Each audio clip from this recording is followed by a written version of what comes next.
मेरे को तो आलस आता है, मेरे को नहीं पढ़ना। अभी खासकर ये समझ में नहीं आ रहा है कि मैं कहां एग्जिस्ट कर रहा हूं इस 12th बोर्ड की जर्नी में। आधा अगर मैं सोचता हूं तो ऐसा लगता है कि हाफ ईयरली तक मेरा सिलेबस हुआ भी है या नहीं हुआ है। फिर उसके बाद मेरे को यह लगना चालू होता है कि मेरी बाकी की जर्नी कैसे जाएगी 12th में, एग्जाम्स तक मैं कितना प्रिपेयर हो जाऊंगा। फिर दिमाग में एक डर बैठना चालू होता है। पिछले 2 साल से ऐसा हुआ ही नहीं कि मैंने सीरियसली पढ़ाई की हो, क्योंकि एग्जाम्स ऑनलाइन हो रहे थे।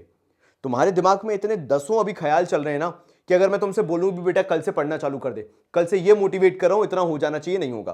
तभी मैंने सोचा कि फेस टू फेस आके वो बात करनी चाहिए जो वाकई में तुम्हें इंपैक्ट कर रही है। मैं कोई भी वीडियो डाल दूं, मैं कल वीडियो डाल चुका था, मैं उससे पहले 4-6 वीडियो डाल चुका था, एक ही चीज को लेकर कमेंट आए जा रहे थे कि भैया नहीं हो रही पढ़ाई, लेजीनेस आ गई है, दिमाग खराब हो रहा है, नहीं समझ में आ रहा, हाफ ईयरली तक आते आते वैसे भी ज्यादा कुछ आता नहीं है, उसके बाद अभी और बोर्ड्स के लिए कैसे पढ़ना है कुछ समझ में नहीं आ रहा, आप बताओ क्या करें। अधिकतर यही चीज, रात को कैसे पढ़ूं, सुबह कैसे पढ़ूं, आप तो बता दो, 1-1 घंटे का टाइम टेबल बता दो, मैं बता भी दूंगा तो भी तुम नहीं पढ़ोगे। तो आज अपन किस मुद्दे पे बात करेंगे, वो है रियलिटी। जो तुम फेस कर रहे हो, जो तुम्हारे माइंड में चल रहा है, आज मैं तुम्हें बोर्ड पे उतार के दिखा दूंगा। अगर तुम्हें लगता है कि तुम एग्री करते हो इस बात से, मेरे को कमेंट में बोल देना भैया बिल्कुल सही चीज पकड़े हो आप। यही चीज चाह रहे थे कि कोई डिस्कस कर ले, कोई बता दे कि ये हो रहा है, ये दिमाग में भसड़ चल रही है, ये हो रहा था। तो चलो आज बात करते हैं तुम्हारे प्रोक्रेस्टिनेशन की। तुम्हारे दिमाग में क्या हो रहा है, हर चीज तुम लास्ट मोमेंट पे फेंक दे रहे हो। ये मेरे साथ भी होता है। मैं कोई नया नहीं हूं, तुम कोई नए नहीं हो। ऐसे टाइम पे जहां तुम्हारी आधी जर्नी 12th की हुई हो, तुम ऐसा कर रहे हो, तुम्हें लग रहा है तुम अकेले हो पूरे मोहल्ले में या पूरे भारत में। नहीं, ऐसा नहीं है। तुम भी सेम मेरे जैसे हो, एंड अपन के जैसे बहुत सारे बच्चे हैं जिनका कॉमर्स में ये सिमिलर पैटर्न प्रॉब्लम है कि ऐसा होता है। चाहे कुछ भी कर लो, दिमाग में ऐसा आ ही जाता है कि नहीं पढ़ना। और कोई बोले ना कि क्यों नहीं पढ़ रहा है भाई, कोई गोल नहीं है क्या लाइफ में? गोल बहुत बड़े बड़े, अचीव भी बहुत कुछ करना है, अभी मन नहीं कर रहा, अब बताओ क्या करें। मैं पता नहीं, मैं दुनिया जीतने निकला हूं, लेकिन मेरे को अभी नहीं पढ़ने में मन लग रहा, मेरे को अच्छा ही नहीं लग रहा पढ़ना, मेरे को समझ में नहीं आ रहा मैं क्यों पढ़ूं। बात सही है, आगे बात करें इस पे। तो प्रोक्रेस्टिनेशन जो है आज तुम्हारे अंदर, वो क्यों आ रहा है, मैं तुम्हें सिंपल बताता हूं। It is not because you are in the month of October, you are in the month of November और December. It is happening because तुम्हारे पहले के डिसीजंस बहुत गलत रहे। तुमने शुरुआत से वो जो डिसीजंस गलत लिए हर एक महीने में, एंड मैं तुम्हें गलत नहीं ठहरा रहा। 12th का बच्चा सब कुछ सही करने लगे तो कल ही टॉपर बन चुका होता, आज उसे पढ़ाई करने की जरूरत भी नहीं होती। सो तुम अकेले नहीं हो, मैं फिर से वही बोल रहा हूं कि तुमने जो over the period of time थोड़े थोड़े गलत डिसीजंस लिए, आज आके वो तुम्हारे ऊपर इतने पाइल अप हो चुके हैं कि तुम्हें प्रोक्रेस्टिनेशन हो रहा है। तुम्हें समझ में नहीं आ रहा है कि आज अगर मैं तुमसे बोलूं कि कोई डिसीजन ले लो तुम, तो तुम क्या लोगे तुम्हें भी नहीं पता। कि तुम कैसे उस प्रोक्रेस्टिनेशन से जीतोगे तुम्हें नहीं पता। बताना अगर मैं गलत बोल रहा हूं। कि जब भी मैं तुम्हें देखता हूं या तुम्हारे कमेंट देखता हूं, तुमसे बात करने की कोशिश करता हूं, तुम्हारे दिमाग में क्या चल रहा होता है? मेरा कोई टाइम टेबल ही नहीं है। चलो टिक करते हैं ना, मेरा कोई टाइम टेबल नहीं है। चल यार टाइम टेबल बनाने बैठता हूं यार, आज मेरा वो दिन है जिस दिन मैं टाइम टेबल बनाऊंगा। शिट, 2 दिन बाद पीटीएम है, मैं पेरेंट्स को क्या जवाब दूंगा, मैं टीचर्स को क्या जवाब दूंगा?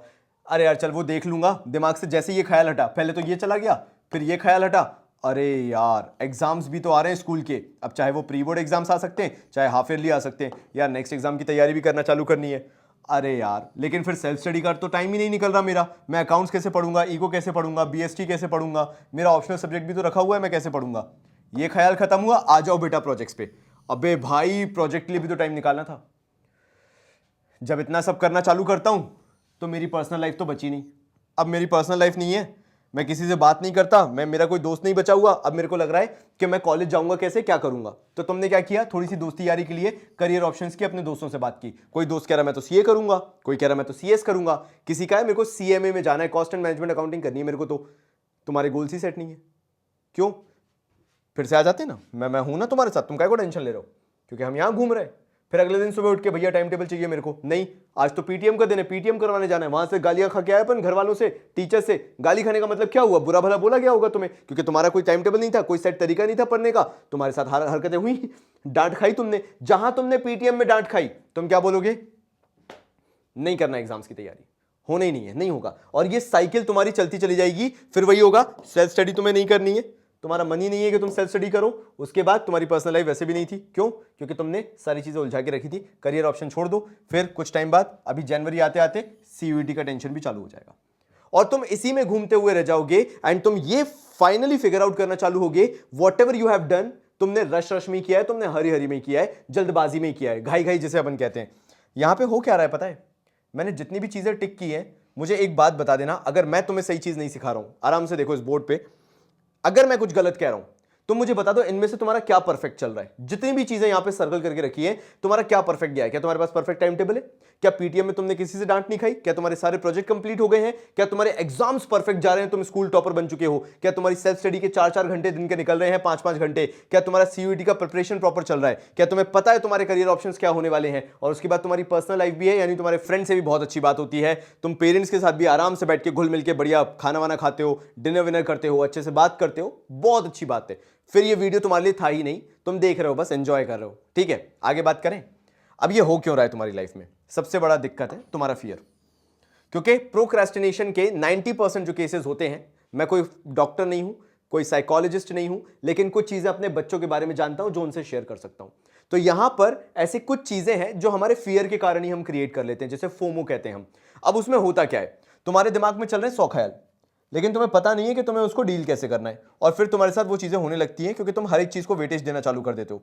तुम्हारे दिमाग में क्या चल रहा है? हर चीज का वेटेज है, हर चीज इंपॉर्टेंट है।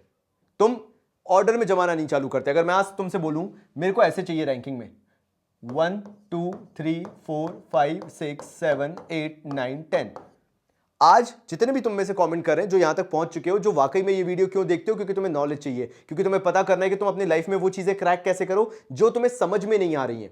मतलब तुम्हें यह देखना है कि अगर कोई टॉपर है तो वो टॉपर क्यों है, उसका प्रेजेंस ऑफ माइंड इतना स्ट्रांग क्यों है, वो हर चीजों को लेकर इतना सॉर्टेड क्यों है, क्या ऐसे कारण है? वो यही है कि कोई उसको बताने वाला है कि ऐसे काम करो, ये तरीके से करो, ऐसे पढ़ो, तो वो करता है। तुम्हारे लिए कोई नहीं है, इसलिए तुम फिगर आउट नहीं कर पाते हो। तो आज तुम क्या करने वाले हो? कमेंट के अंदर मुझे टॉप प्रेफरेंसेस दो कि भैया 12th बोर्ड का मेन रिजल्ट मेरी नंबर 1 प्रेफरेंस है, नंबर 2 मेरे इंटरनल एग्जाम्स हो जाते हैं, या फिर मेरे वाइवा वगैरह जो एक्सटर्नल से वो होंगे, नंबर 3 पे मेरे इंटरनल एग्जाम्स हो जाते हैं।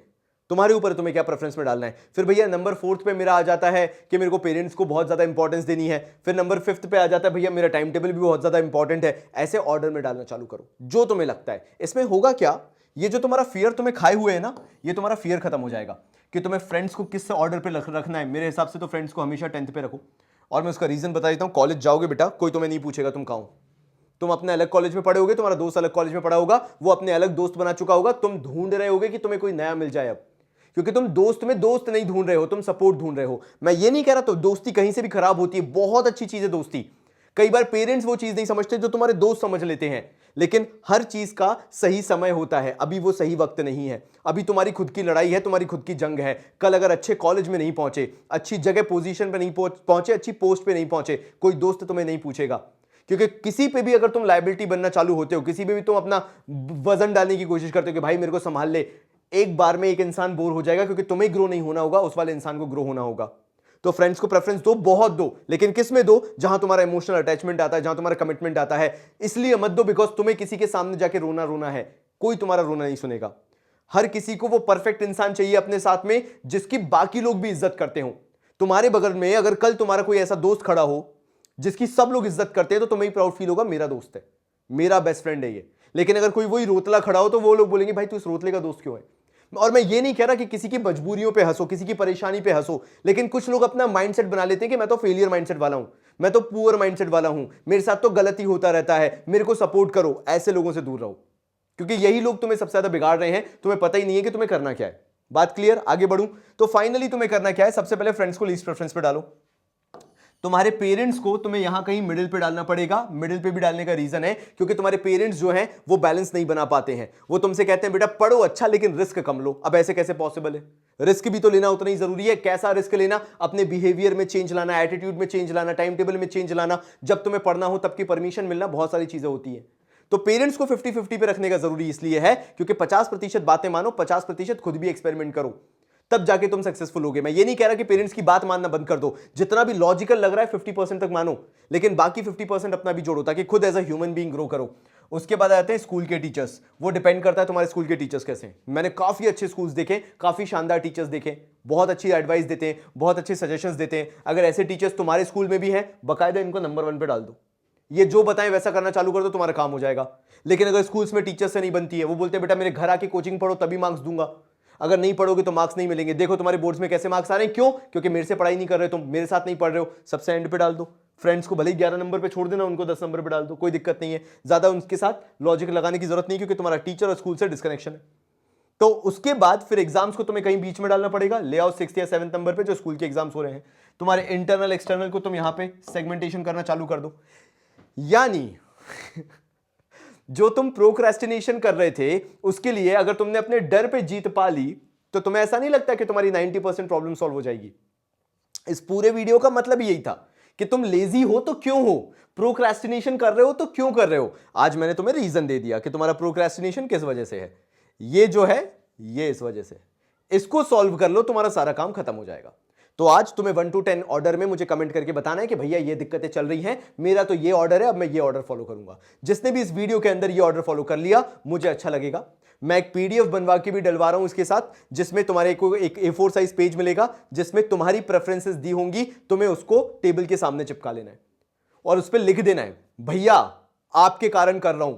मजा आ जाएगा। मेरे को फोटो वोटो भेजना इंस्टाग्राम पे, मेरे को भी अच्छा लगेगा कि देखो मेरे बच्चे काम कर रहे हैं मेरे बताए हुए। तो तुम्हें करना है ये चीज, एक अलग चीज है। मैंने तुम्हें नहीं बताया कैसे पढ़ना है, मैंने तुम्हें नहीं बताया कि तुम्हें स्कूल में मार्क्स कैसे लाने हैं, मैंने तो बस इतना बताया ये करना है। अपने लेजी पने को छोड़ना है, अपने फियर को निकालना है। ठीक है, क्लियर है? तो फाइनली इतना करो। मैं तुमसे मिलता हूं अगले वीडियो में। शेयर्स की सीरीज चालू ही है, प्लेलिस्ट मैंने बना के रखी हुई है, आई बटन में क्लिक कर लेना, तुम्हें शेयर्स की प्लेलिस्ट मिल जाएगी। अच्छे से पढ़ो एंड अपनी अब लेजीनेस छोड़ दो। तब तक के लिए बहुत सारा प्यार और धन्यवाद।